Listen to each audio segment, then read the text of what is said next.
Fertilisation. निषेचन एक शुक्राणु की अविश्वसनीय बाधाओं का सामना करके अंडे से जुड़ने की और एक नए मानव जीवन को जन्म देने की वीरता की कहानी है। यह हम सभी की कहानी है। संभोग के दौरान लगभग 300 मिलियन शुक्राणु योनि में प्रवेश करते हैं। इसके तुरंत बाद उनमें से लाखों शुक्राणु या तो योनि से बाहर निकल जाएंगे या उसके अम्लीय वातावरण में मर जाएंगे। हालांकि कई शुक्राणु उनके चारों ओर तरल पदार्थ में प्रदान किए गए सुरक्षात्मक तत्वों के कारण जीवित रहते हैं। उसके बाद शुक्राणु को सर्विक्स यानी गर्भाशय ग्रीवा, जो कि गर्भाशय में प्रवेश करने के लिए उसका मुख है, उसमें से गुजरना आवश्यक है। आमतौर पर यह कसकर बंद रहता है, लेकिन यहां सर्विक्स कुछ दिनों के लिए खुला रहता है जब महिला ओव्यूलेट यानी अंडोत्सर्ग करती है।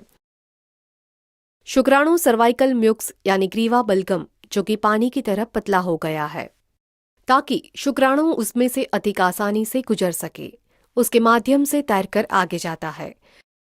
एक बार सर्विक्स यानी गर्भाशय ग्रीवा के अंदर पहुंचने के बाद शुक्राणु गर्भाशय की ओर तैरन चालू रखता है। यद्यपि इस बलगम से गुजरने के प्रयास में लाखों शुक्राणु मर जाएंगे, लेकिन कुछ शुक्राणु गर्भाशय की परतों में फंस जाते हैं और पीछे रह जाते हैं। लेकिन बाद में वे पहले समूह के बाद बैकअप के रूप में यात्रा को जारी रख सकते हैं। गर्भाशय के अंदर गर्भाशय की मांसपेशियों से संबंधित संकुचन शुक्राणु को उनकी यात्रा करने में मदद करते हैं। हालांकि महिला की प्रतिरक्षा प्रणाली की निवासी कोशिकाएं शुक्राणु को गलती से विदेशी आक्रमणकारी समझकर हजारों से अधिक को नष्ट कर देती है। उसके बाद आधे शुक्राणु खाली फैलोपियन ट्यूब की ओर जाते हैं, जबकि दूसरा आधे शुक्राणु निषेचित नहीं हुए हो वैसे अंडे वाली फैलोपियन ट्यूब की ओर जाते हैं। जब केवल कुछ हजार शुक्राणु ही बाकी रह गए हैं, फैलोपियन ट्यूब के अंदर छोटी सीलिया अंडे को गर्भाशय की ओर धकेलती है। शुक्राणु को अंडे तक पहुंचने के लिए इस गति के खिलाफ आगे बढ़ना होगा। कुछ शुक्राणु सीलिया में फंस जाते हैं और मर जाते हैं। यात्रा के इस हिस्से के दौरान प्रजनन पथ में मौजूद रसायन शुक्राणु के शीर्ष का आवरण करने वाली झिल्लिया में परिवर्तन आने का कारण बनते हैं। नतीजतन शुक्राणु अत्यंत अनुभूत हो जाते हैं, जिससे वे अपने अंतिम मुकाम तक अधिक वेग से और तेजी से तैरते हैं। आखिरकार शुक्राणु अंडे तक पहुंचते हैं। मूल 300 मिलियन शुक्राणु में से केवल कुछ दर्जन ही शेष रहते हैं। कोरोना रेडिएंटा नामक कोशिकाओं की एक परत अंडे को कवर करती है। अंडे की बाहरी परत जोना पैलिसुडा तक पहुंचने के लिए शुक्राणु को अंडे की इस परत से गुजरना आवश्यक है। जब शुक्राणु जोना पैलिसुडा तक पहुंचते हैं तो वे उसे सतह पर स्थित विशिष्ट शुक्राणु रिसेप्टर्स से जुड़ जाते हैं, जो उनके एक्रोसोम्स को पाचक एंजाइम्स जारी करने के लिए प्रेरित करता है, जो शुक्राणु को उस परत में प्रवेश करने में सक्षम बनाते हैं। जोना पैलिसुडा के अंदर अंडे की कोशिकाओं की झिल्ली के बाहर एक संकीर्ण तरल पदार्थ से भरा स्थान होता है। अंडे के संपर्क में आने वाला पहला शुक्राणु अंडे को निषेचित करेगा। अविश्वसनीय बाधाओं के खिलाफ एक खतरनाक यात्रा के बाद एक सकल शुक्राणु अंडे की कोशिका की झिल्ली से जुड़ जाता है। कुछ ही मिनटों में बाहरी झिल्ली पिघल जाती है और अंडा शुक्राणु को अंदर खींच लेता है। इस घटना के कारण अंडे की झिल्ली में परिवर्तन होता है, जो अन्य शुक्राणुओं को उससे संलग्न होने से रोकता है।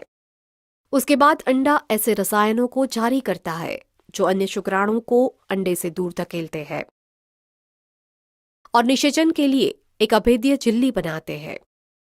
जैसे जैसे ये प्रतिक्रिया बाहर की ओर फैलती है, जोना पैलिसुडा सख्त हो जाता है, जिसके कारण कोई भी दुर्भाग्यपूर्ण शुक्राणु उसमें फंस जाता है और अंदर पकड़ा जाता है।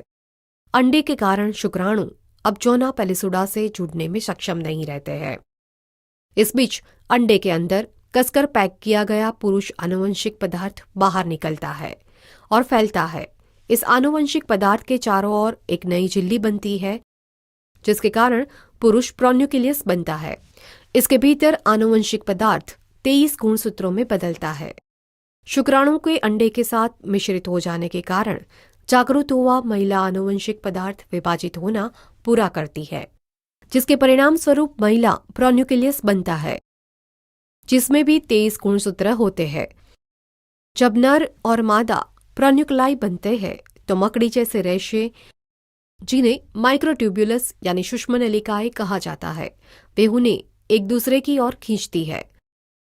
गुणसूत्रों के 2 सेट एक दूसरे से जुड़ते हैं, जो निषेचन की प्रक्रिया को पूरा करती है।